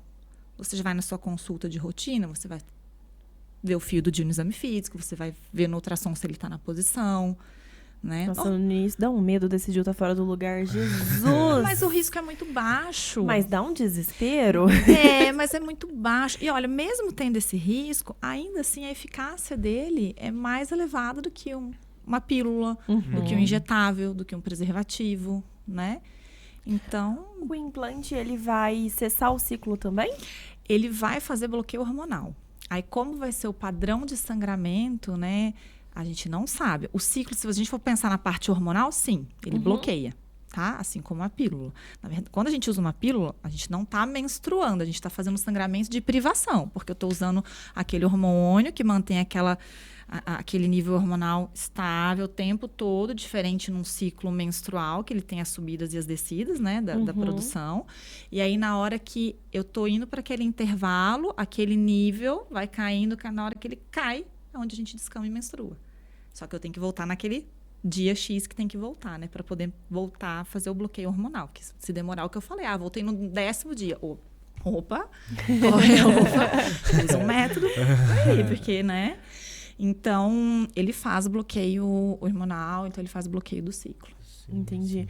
E para quem vai iniciar um método via oral, o primeiro mês funciona? Teoricamente, sim. A partir do momento que você começou a tomar, é para ele estar iniciando o efeito dele, tá? A gente tem a tendência a pedir para usar um método contraceptivo, um método de barreira, porque eu não sei se essa mulher vai ter um efeito colateral, que vai vomitar, que vai ter uma diarreia, que vai ter alguma coisa que vai reduzir a eficácia desse método, que ela vai voltar para me contar daqui 3 meses, quando tiver passado esse tempo de adaptação. Antes, salvo se tiver alguma coisa. Ela falando, tô sangrando, que eu não paro, não tem condição. Aí entra naquilo que eu falei, tá? O primeiro mês a gente fala, calma, tem paciência, vamos ver como é que é esse sangramento. Se for uma coisa absurda, eu vou ter que intervir de alguma maneira. Mas se a gente vê que aquele sangramento que tá incomodando, mas eu vejo que ela tá estável, clinicamente tá tudo bem, eu vou falar, calma, paciência de Buda, vamos lá.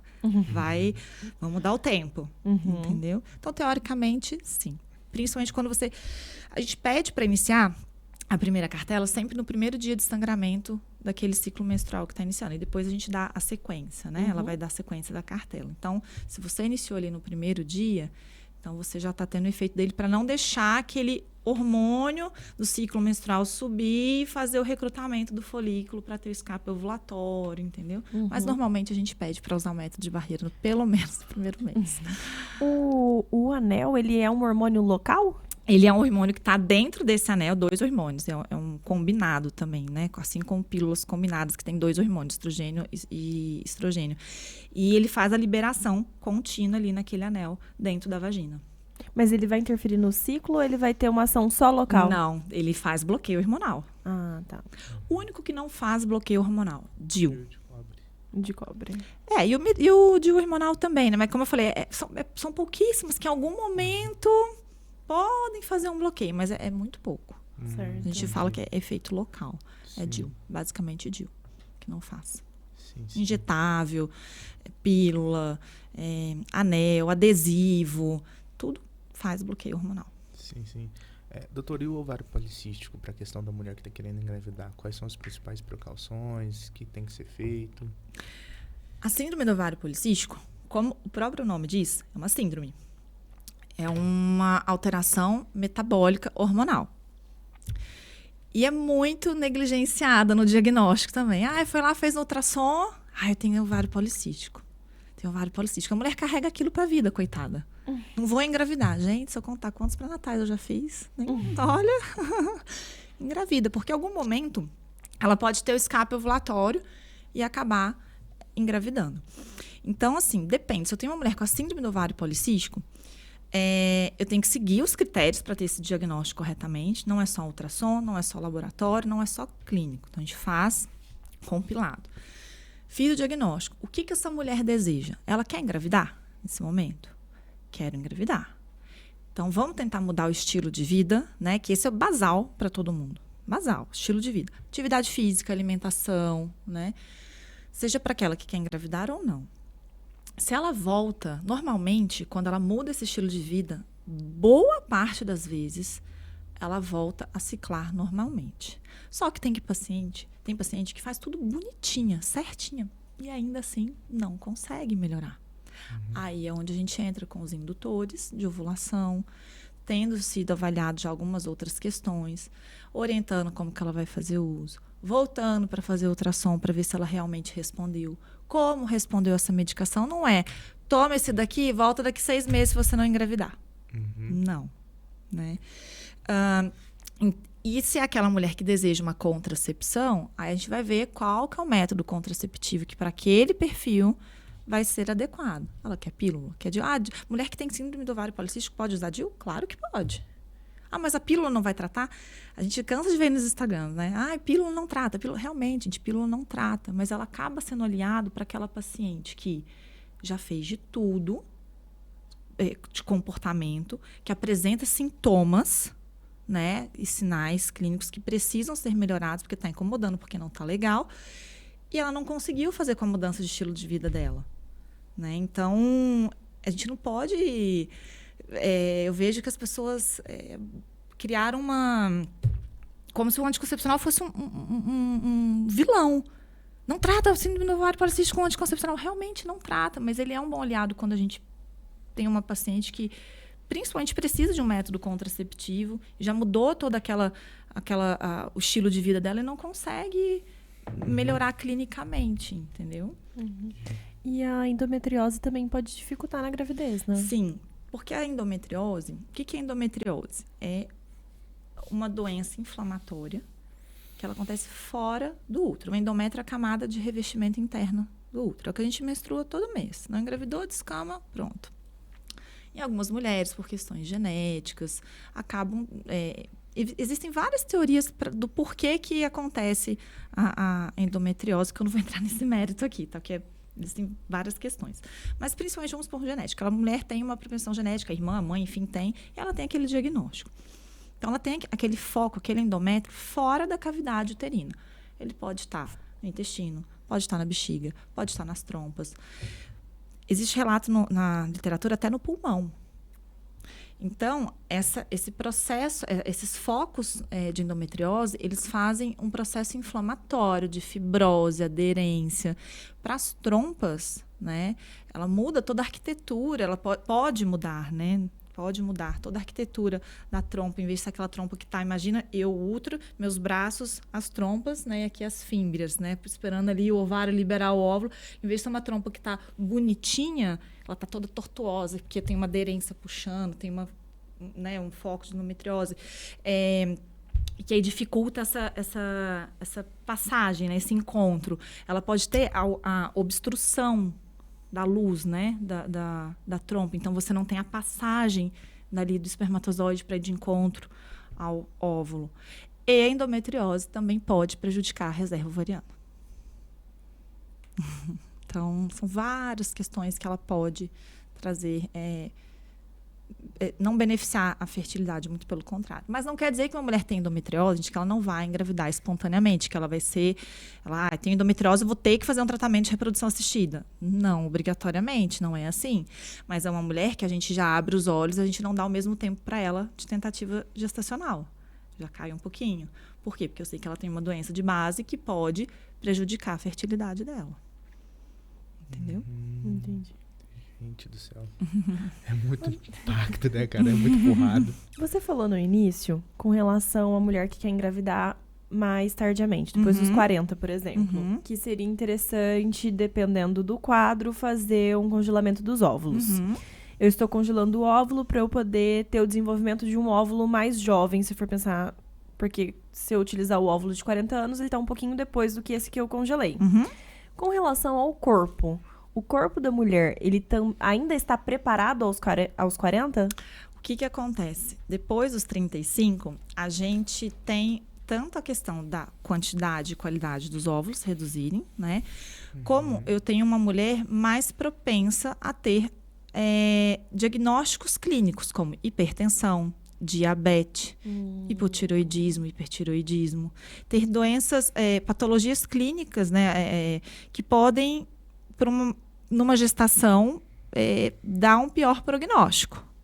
Mas não quer dizer que uma mulher de 40, 42, 45 vai ter hipertensão porque ela engravidou, entendeu? Mas tem um risco mais aumentado em relação a uma mulher mais jovem.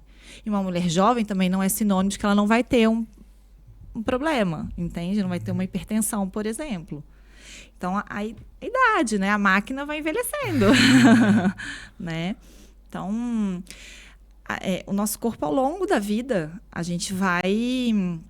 O estilo de vida que a gente tem, aquilo que eu fiz lá nos meus 15, 16 anos de sedentarismo, vida... se eu bebi, se eu fumei, tudo isso, gente, a conta uma hora chega. Né? Inclusive para quem quer engravidar. Para tudo, né? Então, com certeza. Sim, sim. Com certeza. Você sempre ressaltou essa questão aqui hoje, que eu acho que é muito interessante, essa questão do hábito saudável para mulher que é engravidar, né? Isso tem impacto total. Se a mulher é sedentária, por exemplo, já é uma gravidez de risco, pode ser uma gravidez de risco. Sim, porque o sedentarismo para tudo é ruim, gente. Eu sou uma pessoa que eu sou do esporte, eu gosto, né, de fazer atividade física, sempre fiz. Então, eu tive um momento sedentário na minha vida e eu falo, meu Deus do céu. Como é que eu tive isso? Que coisa horrível. Você fica preguiçoso, pesado, literalmente pesado, né? Então, tô no meu momento sedentário há tanto tempo. Você, uma mulher gestante, ela muda toda a fisiologia dela, né?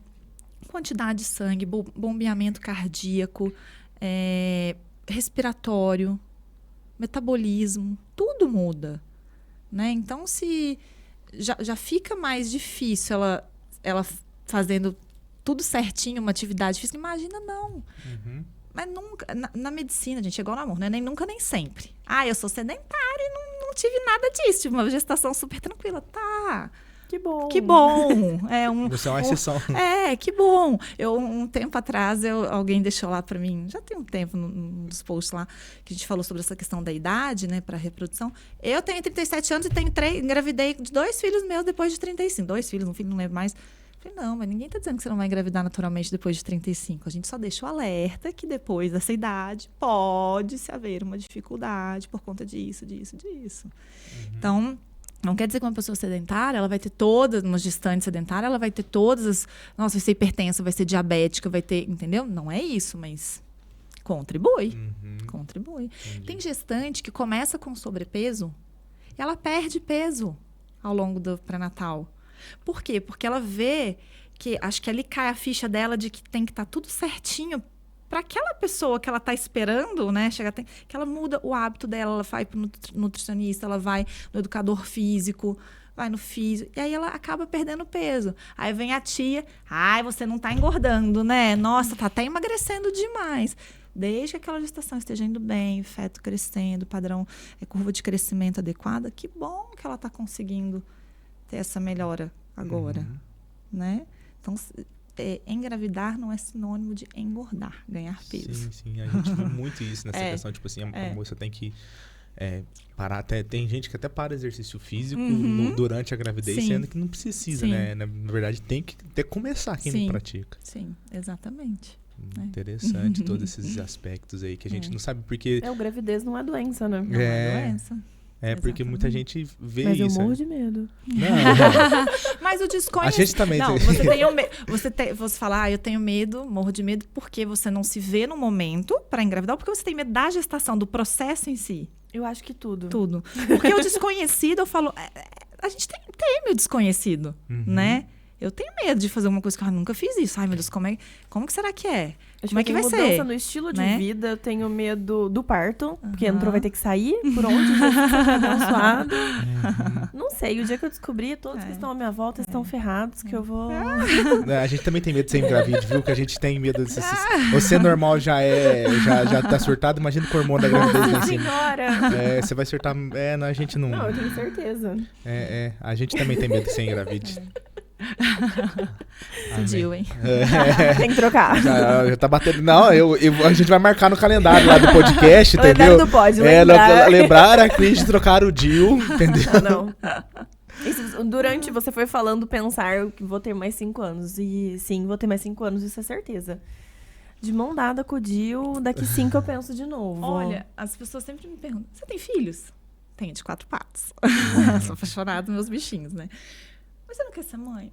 Não, nesse momento não. E eu me preservei para isso, eu me preparei para isso. Então lá, congelados, deixa lá. Se um dia mudar de ideia, tá lá. Eu não quero ter o arrependimento de, poxa, não chegou, despertou. Nossa, só que eu tô com 44 anos. Agora como é que eu vou correr atrás disso? Eu quero, mas parece um futuro tão distante. Então, tá tudo bem? Só que aí é o que a gente tá falando. Hoje você tá com 30, né? 27. Isso é tudo que a gente quer de um paciente de 27 anos. Ainda tá Você tem tempo ainda, mas na hora que vai se é como eu falei, não é que deu 35, acabou, não tem mais nada, corre. Não é isso, mas não deixa o tempo passar tanto, sabe? Se você ainda chegou nos seus 33, seus 34, poxa, não sei, tá tão distante. Então começa a pensar no congelamento. Pode ser que você queira engravidar nos seus 38, falar, para que eu congelei? Você estava se resguardando de certa forma, né? Tentando se precaver. Esse congelado eu posso doar ele? Tipo assim, se eu não for usar? Depende, assim, pode, tá? Mas existem regras. Aí depende da clínica que você faz, né? De você poder, aquele que já está lá, você doar. Ou quando você faz a captação, já doar direto. A clínica que a gente é parceira, a gente não consegue, por exemplo, tá lá os meus, eu quero doar agora. Não, tinha que ter pensado nisso quando foi captado para já ter a finalidade da fertilização. Tem clínica que aceita, tá? Mas depende. Aí para eu pensar em congelar ou não, eu tenho que fazer uma contagem para ver se é necessário? O que eu levo em consideração? Principalmente, eu acho que principalmente, assim, essa questão que a gente tá falando agora. Quero ser mãe. Quando? Não sei. Com que idade estou?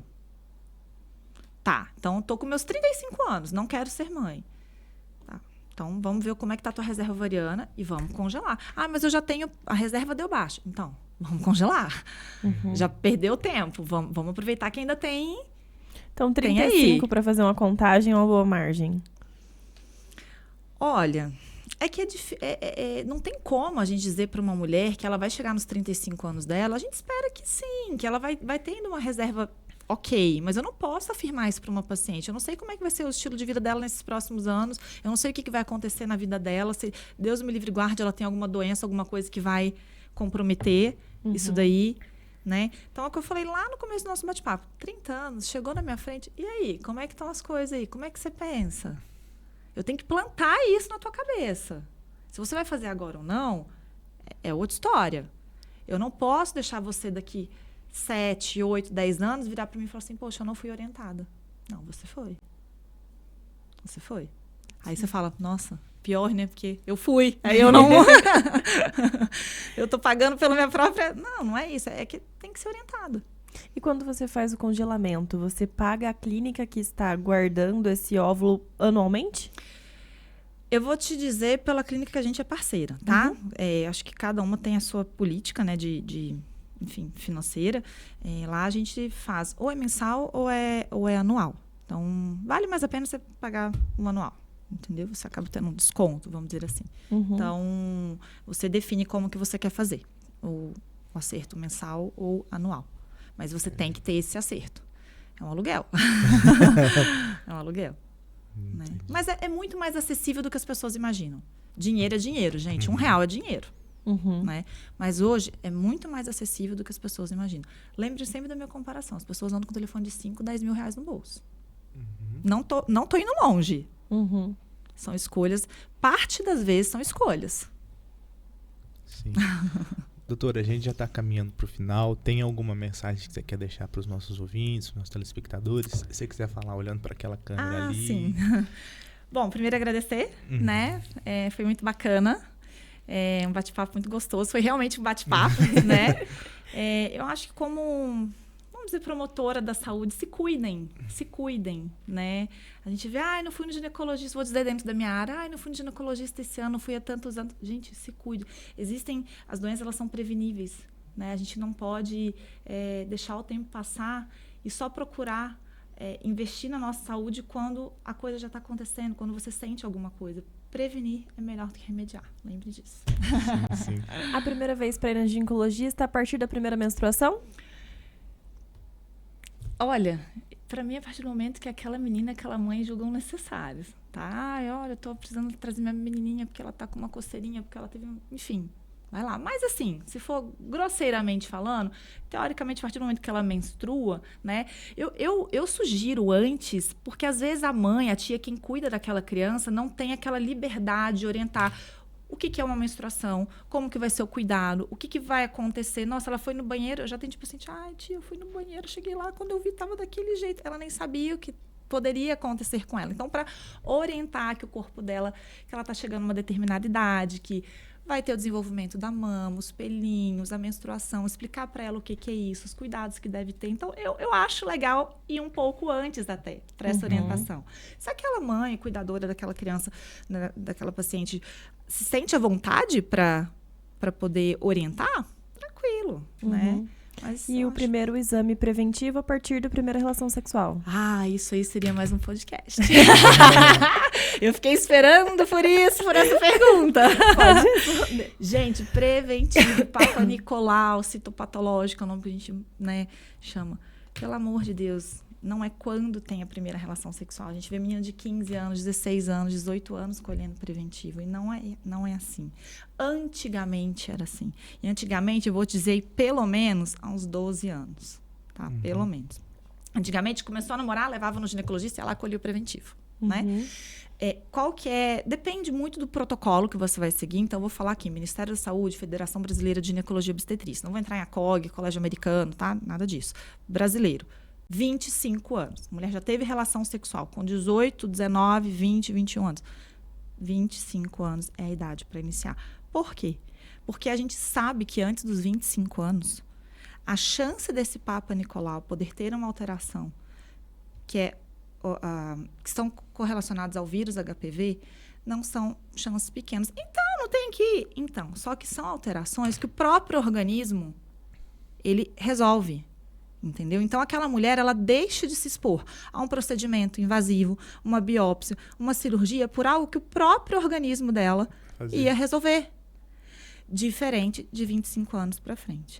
Não quer dizer que se eu chego uma paciente no meu consultório com 21 anos, que colheu um Papa Nicolau e veio uma alteração de alto grau, que eu não vou ter que dar continuidade nisso. Entendeu? Mas eu não tenho que colher o preventivo de uma mulher de 20, 21 anos. É diferente de ser examinada, tá? Você vai no ginecologista, você vai ser examinada. É assim que a gente espera, né? Então, é que nem a mulher após a menopausa. Após a menopausa, não. Após uma idade, se ela teve a vida inteira dela os preventivos certinhos, chegou nos 65 anos, tá tudo certo, ela não precisa colher o preventivo mais. Não quer dizer que ela não vai ser examinada. Existem as doenças da vulva, existem as doenças da vagina. Tá? O preventivo é para prevenção de câncer do colo do útero, que está intimamente relacionada ao vírus HPV. Prevenção primária, vacina HPV. Vacinem suas filhas e filhos, de 9 a 14 anos. É um direito deles. Né? Então, tem isso gratuito nas unidades básicas de saúde, mas dentro dessa faixa. Passou disso, infelizmente, só via privada e não é barato. Mas pode depois dessa idade? Sim, sim. Sim. Me falaram que não podia. Com certeza pode. Não podia na rede pública. Você não vai ter isso público. Não, é porque a minha fase de adolescente foi um pouco complicada porque eu fui criada por vó. Então, pra minha avó, ginecologista significava que eu já tinha uma vida sexual ativa. Sim. E isso já significavam várias consequências que pra ela não eram aceitáveis. Tanto é que pra ela, se eu tomasse anticoncepcional, nossa, eu era quase uma mulher da vida. Não podia. Então, a ginecologista indicou, ela não me levou, porque na época ela falou que não tinha necessidade. E depois eu fui atrás, quando eu comecei a tomar conta da minha vida. E me falaram que já tinha passado da janela que podia aplicar. O que acontece? Por que é preconizado nessa faixa etária? Porque você tem, é o que a gente espera, uma vida sexual que não foi iniciada, na maioria das vezes, embora tenha suas exceções, e você tem um sistema imunológico com uma atividade muito mais responsiva, vamos dizer assim, tá? Mas passar dessa faixa etária, se eu tenho oportunidade de fazer ser uma pessoa que pode fazer, com certeza vale a pena ser feita. Eu fui vacinada, eu tinha 30 anos, eu estava fazendo uma das minhas subespecialidades. A chefe do serviço, subsidiei a dose para todo mundo e não vai ter aluno aqui sem ser vacinada. Eu venho de uma faixa etária que na minha época não tinha. É o que você falou agora. E você não deixa de fazer. Vou ter a mesma resposta de uma menina de 9, 14 anos? Talvez não. Mas eu não vou ter resposta? Não. De uma certa forma, né? Eu estou protegida. E quem já teve alteração? Aí que deve fazer. Mas ela já teve contato com aquele vírus. Mas existe a resposta cruzada que a gente fala, né? Então, ela acaba... Eu tenho um paciente que tem lesões por HPV, que depois que faz a vacina, nossa, você vê que, assim, melhora absurdamente. Aquele trabalho que você estava tendo para cauterizar aquelas lesões, tirar, enfim... Nossa, na segunda dose que ela já está fazendo, que o sistema imunológico está respondendo, mesmo ela que teve contato. Você vê que melhora, né? Existe. E para quem não sabe se tomou, pode tomar? Se não sabe, assim, é que nem hoje. Antigamente, eu já vou responder o que você me perguntou, a gente só tinha quadrivalente. Chegou no Brasil a nona valente, a vacina, que é de 4 subtipos, né? E agora a nona valente. Quem já foi vacinada com a quadri, pode tomar? Pode. Porque existem subtipos que tem ali naquela vacina nonavalente que não tinha na quadra. Então, não faz mal. Não faz mal. É que não justifica você ter, principalmente se você tiver um custo. Entendeu? Fui vacinada com a quadrivalente. Eu quero fazer a nonavalente. Na idade que eu estou, vou ter benefício? Sinceramente. Né? Difícil. Né? Já tem a quadra. Então, não tem necessidade. E mesmo no Sistema Único de Saúde, a gente tem a quadrivalente para essa faixa etária. Mas tem a nona, eu não quero. Gente, você não vai pagar nada, ela não deixou, ela não é ruim. É que você tem hoje uma que pega 9 subtipos de HPV. Né? Se você pode fazer a nona, maravilha. Mas se você tá ali naquela faixa que você consegue isso, não tem por que não fazer. Né? Então, preventivo a partir dos 25, todos os anos. Então, se você tem 2 exames consecutivos negativos, né? Tem o exame de 2021 e 22 negativos. Eu preciso colher em 2023. Você pode ficar 3 anos sem colher o preventivo. Porém, você não vai deixar de ser examinado. Então, vocês nunca vão fugir da gente. Rafaela, muito obrigada. Acho que a gente aprendeu muito hoje, esclareceu várias dúvidas. Para você aí de casa, se você ficou com alguma dúvida, pode deixar aqui que a gente manda para ela ajudar a gente a responder. E agradecer os nossos patrocinadores, Drogaria Santa Maria. Gente, se tiver qualquer emergência, tá precisando de um preservativo, tá precisando de alguma coisa de urgência, Drogaria Santa Maria do lado do fórum é 24 horas. Sim. Então não tem desculpa. Vai lá, o Lucas não faz mais plantão? Não vai estar lá de madrugada? De madrugada eu não Mas tô já lá, fez não. muito plantão? Não, de madrugada eu nunca cheguei a fazer, não. Tá doido, não dou conta, não. Mas sempre tem um profissional lá pra te ajudar, pro que você precisar. E as outras lojas também, durante a semana, estão funcionando normalmente. Pode mandar mensagem que a gente entrega no conforto da sua casa. Sim, sim. A Mauri Contabilidade, agora que tá chegando essa época do imposto de renda, não deixa pra fazer isso de última hora, pra declarar o seu imposto de última hora. Já vai começando a fazer todo esse levantamento, todos esses balanços, para que você possa, sim, chegar e declarar tudo pra Receita Federal. Inclusive, em alguns casos, Cris, você consegue até a restituição do imposto. Sim. Se você pagou errado, se teve algum ano que você pagou errado. O ano passado meu restituiu. Restituiu? Aí, É então, lindo, gente. Cai uma verba, você fala, meu Deus. então você pode conseguir a restituição do seu imposto de renda. Então, faça tudo direitinho, declare tudo bonitinho, para que você não caia nas garras do leão aí, né? E o pessoal da Mauri Contabilidade tá aí para auxiliar vocês nessa questão. E super eficientes, né? Sim, exatamente. Além de fazer toda essa parte, eles são o contador de farmácia desde que eu entrei, acho que há muito tem tempo. Tem mais de 20 anos que o Mauri é contador da farmácia. Dão todo o suporte pro pessoal. Sim. Gente, o Bar De Repente, que mandou esses quibes maravilhosos, por favor, como que o Lucas, a gente já comeu praticamente tudo. Tudo, deixando nada pra doutora, tadinho. Fica à vontade, tá uma Obrigada. delícia. E é uma ótima opção pra você levar seu date, Carol. O seu date já tá marcado hoje, que o Lucas já te convidou. Bar De Repente sempre à disposição pra vocês. Pessoal da Personalize, a caneca é sua, eles mandam de brinde pra todos os nossos convidados. Que legal, obrigada. Eles personalizam canecas, crachás, tudo que vocês precisarem. Então, só mandar mensagem que eles vão abraçar a sua ideia. Sim, sim. E o pessoal da G-Motors, você tá precisando trocar o seu carro aí, né? Não tá aguentando mais andar de carro velho, vai lá, os meninos têm carros novos, seminovos, usados. Eles dividem até 60 vezes, financiam. Então, assim, vocês têm toda a opção ali pra você poder trocar o seu carro. Não justifica mais você ficar andando de carro velho em 2024, né? Agora já passou o carnaval, vai começar a Páscoa, então vamos pelo menos começar a Páscoa, né? Tem gente que fala que o ano só começa depois do carnaval, né? Vamos começar o ano novo de carnaval aí, ó, de carro tem novo. tanta penitência boa pra você fazer na quaresma, não vai andar de carro velho, né, bicho? Porque essa penitência que você vai fazer isso, né? Então, assim, pra quem segue penitência, troca o carro, vai fazer outra coisa, deixa de comer doce, deixa de comer alguma coisa, agora vai andar de carro velho, é sacanagem. Então vai lá, os meninos da G-Motors, eles ficam no comecinho ali da Jovine Fernandes Salles, tá? Na avenida ali, sentido Pinheirinho, né? E eles têm lá tudo prontinho pra poder atender vocês também lá. Novos episódios todas as quartas às 19 horas. Sim, já sim. ativa o sininho pra você não perder nenhum episódio. E já aproveita pra seguir a gente nas nossas outras redes sociais. @PodFarmPodcast, disponível até no Spotify, gente. Então não tem desculpa pra não acompanhar e pra estar sempre com conhecimento renovado, né? Claro. Porque cada dia a gente aprende tanto, eu tenho certeza que vocês também. Muito obrigada. Muito obrigado, doutora. Muito obrigado a você que nos assistiu. Beijos. Até a próxima. Tchau, Tchau, tchau. tchau.